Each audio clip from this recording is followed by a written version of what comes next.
Hey everyone, in my recent book, Lean Life, I talk about one of my targets in my Are You Happy document is to delegate more things. Well, Mark asked me a question. He said, I saw that you said that, but how do you delegate more stuff? That's kind of the most difficult thing to do. Who can you trust to delegate?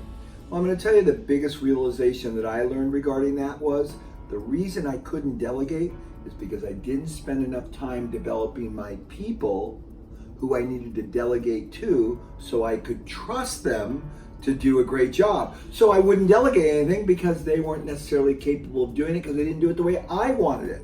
As soon as I changed my frame of thinking, I started thinking long term. I spent the time developing them so I could delegate to them. That's step one. Step two is you got to surround yourself with great people. If you think you can delegate to the average person and maybe get a good job, you're crazy. You got to have high quality people around you, and then you have to develop those high quality people. I'll give you a great example. I have a beautiful home. I've taken care of the entire grounds of my home for years and years and years, and I kept wanting people to take care of it at the same level. I hired gardener after gardener. Nobody ever took care of it very well.